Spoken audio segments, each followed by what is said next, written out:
Everyone, it's Tina Bennett, coach, mediator, and father's rights attorney. So today I'm going to talk about good old Hunter Biden, our lovely president's son, who wants to dodge the bullet of paying $20,000 a month in child support to a woman he was never married to and a person he really didn't have a relationship. So does that sound familiar to anybody? There's plenty of you out there, men, that are paying for children where you really were never in a relationship with someone. And for some of you, you found out years later that you had a child that you never knew existed because you know what? You were too drunk to remember. So let's talk about New York State and how Hunter Biden's support obligation may or may not have come around. Well, in New York State, there's something called the cap. So when you go to court, you have to be aware that there is a cap that New York State establishes that says your child support obligation can go up to a certain number, and that certain number gets modified. It increased every year, and that's baseline of how they'll calculate child support. And then that number happens to be the combined number of both parents' income, okay? So what they really don't tell you, and some men are afraid or women are afraid if they're the ones obligated to pay, is that if you make more money than the cap itself or your combined income is over the cap, you will then pay less than what the actual percentage New York State says is what, children need to be raised. So if you have one child, it's 17%, okay, 1-7. But if you have two kids, it's 25%. Wouldn't you think if that were the case, two kids, 25%, that means 12.5% per child? No, because if you have three kids, it's 29%. So how does that make any sense? You are decreasing the percentage because now you have three kids. I don't get it. So the bottom line is Hunter Biden, we're using him today, has one kid with this woman in a state where I have no clue how they calculate child support. So she must have made a very good argument to utilize whatever Hunter Biden's income showed when it was presented to their support magistrate, their judge, whatever, or just say at court. And now he is not happy because of the number, $20,000 is financially hurting him, okay? And in the news, they're calling him an attorney who is more like a destitute artist or some concoction like that. But in New York, the cap today is $163,000. So there is no way, if he were in New York, that he'll be paying $20,000 a month for one kid if the cap's $163,000. That means wherever he is, that state probably took all of his income and said, you know what, whatever our percentage we use is going to get calculated. Because in New York, 163,000, I'm going to look down for a second, would equal, times 0.17 is $27,710, okay? I can tell you right now, if I divide that by 12, I don't have $20,000 a month in a child support obligation for Hunter Biden.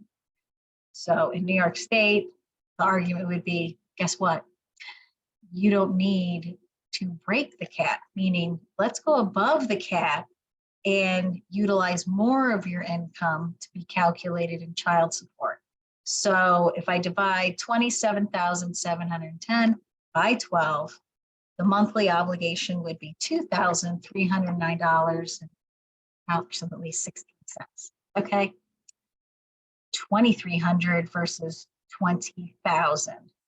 So I can only imagine that Hunter Biden's income, when they calculated that number, was, let's use round numbers. If his support obligation was $17,000 a month. And 17,000 is the cap here. For every $100,000, there would be 17,000, right? So 17 times 10 would give you $17,000 a month in child support. But that would also mean Hunter Biden had an income of $1 million per year. Okay, so probably between 1 million and a 1.5 million is where that support magistrate, court judge, magistrate came in when they were calculating his income. So Hunter Biden most likely saw a dip in his stocks or his investments, and now he's feeling the crunch of paying somebody $20,000. So just think about it. $1 million, 17%, 17,000 a month. So Hunter is paying $3,000 more.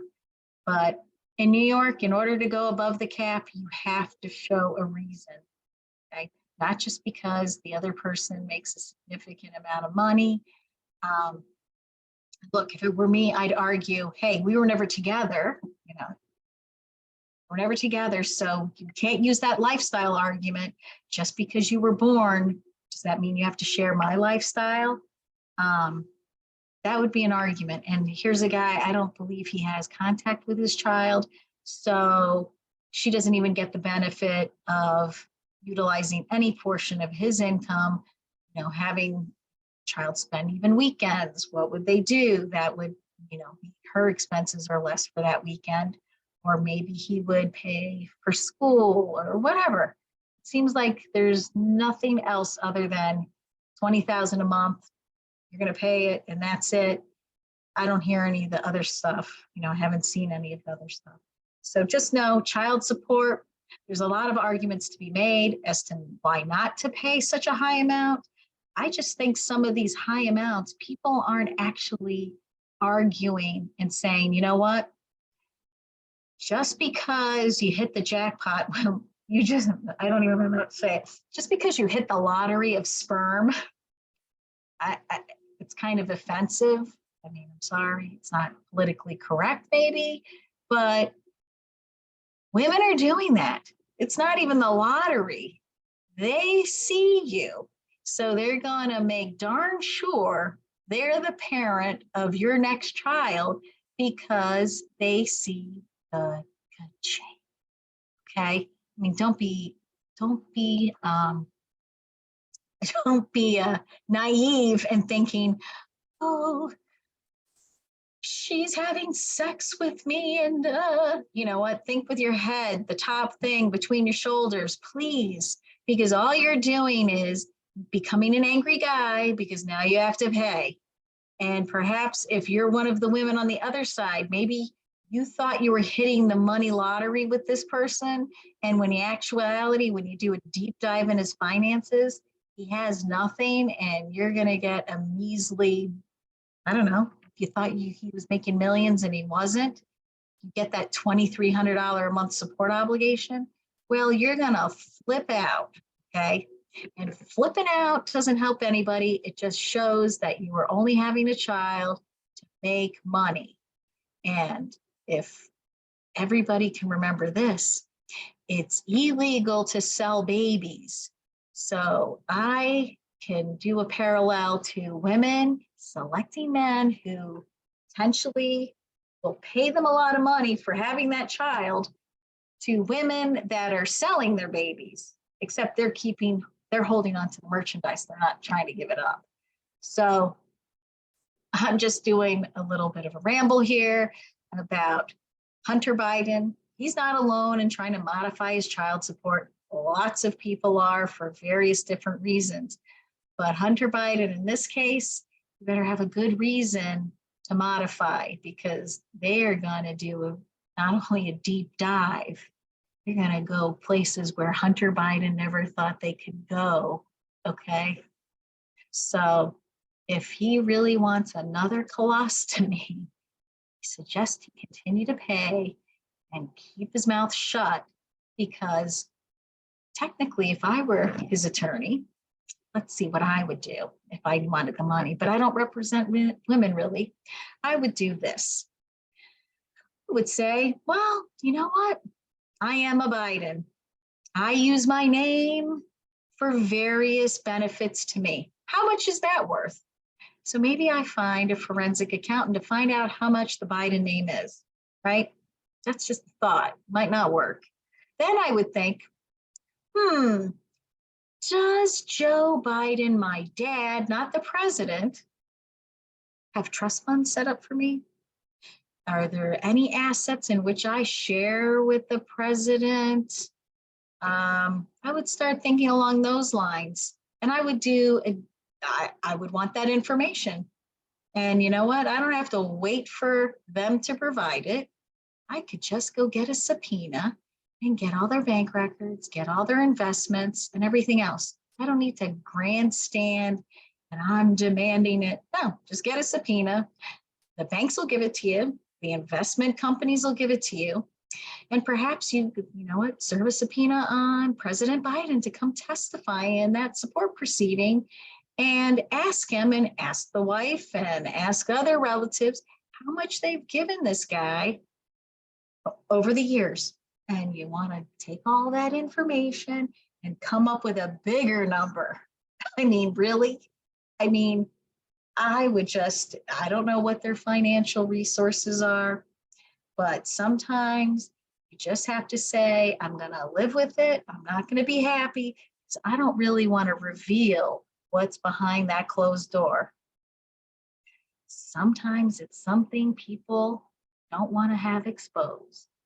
So that goes for small business owners too. You may be pissed off because you have to pay a support obligation, but do you really want a smart lawyer doing a deep dive into your financials and have you testify to how you manipulated things or put things in other people's name? No, you don't want to do that. You just want to take it and go on your merry way and suck it up as another expense. And hopefully a life lesson that, you know what, you'll be careful with being a farmer, okay? You'll protect your assets, okay? So stay tuned for more episodes from us. And sometimes, Tim and I will go on together. Sometimes we'll be on separate about, different topics. Sometimes we'll do shorts just to blast out information. So we hope you keep watching and like our content. Be free to leave any type of comments, whether happy or not, or angry, perturbed, or whatever you want to leave. We'll be happy and we'll try to answer it. And again, like and subscribe. More subscribers, the more content we can do. And the more content, the more things Tim and I will think about in different perspectives. So this is T. Bennett, coach, advocate, father's rights attorney, and mediator. So stay tuned till next time. Tina out.